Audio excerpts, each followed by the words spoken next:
Animal సెన్సస్ని ప్రతి ఇంటికెళ్ళి ఏ type animal ఉంది, ఎన్ని యానిమల్స్ ఉన్నాయని మొత్తం సర్వే చేసి యానిమల్ సెన్సస్ చేయడానికి కూడా ఈరోజు ఒక సంతకం పెట్టాను.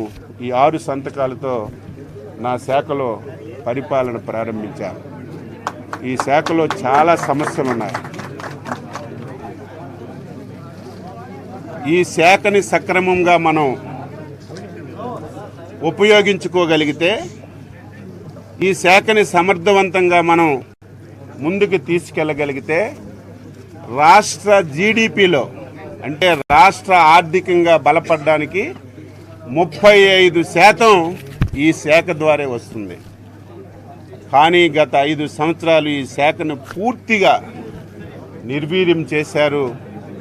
నేను ఎన్డీఏ ప్రభుత్వంలో వ్యవసాయ శాఖ అనుబంధ శాఖల మంత్రిగా చంద్రబాబు నాయుడు గారు సహకారంతో, ఆయన ఆశీస్సులతో మళ్ళీ వ్యవసాయ రంగాన్ని ఆంధ్రప్రదేశ్ రాష్ట్రంలో పూర్వ వైభవాన్ని తీసుకొస్తానని, రైతులకి మేలు చేసే అన్ని నిర్ణయాలు తీసుకుంటానని చెప్పి తెలియజేస్తూ, ఇంకొక ముఖ్యమైన విషయం, ఈ రాష్ట్రంలో చాలామంది వ్యవసాయాన్ని కౌలు రైతులు వ్యవసాయం చేస్తున్నారు.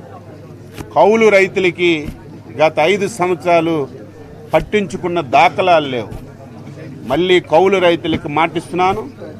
వారందరికీ ఈ ప్రభుత్వం కార్డులు ఇచ్చి రుణాలు కానీ, అదేవిధంగా ప్రభుత్వం నుంచి ఎటువంటి సహాయ సహకారాలున్నా కౌలు రైతులకు కూడా అందించడానికి అన్ని నిర్ణయాలు తీసుకుంటానని చెప్పి తెలియజేస్తూ, భగవంతుడు ఈ ప్రభుత్వం పైన, ముఖ్యంగా ఈ శాఖను నిర్వహిస్తున్నటువంటి మా పైన నిండు ఆశీస్సులు ఇచ్చి ఎప్పుడూ ఈ రాష్ట్రంలో లేని విధంగా వ్యవసాయ రంగాన్ని అభివృద్ధి చేయడానికి అన్ని విధాల ఆశీర్వదిస్తారని చెప్పి ఆశిస్తూ అందరికీ నమస్కారం.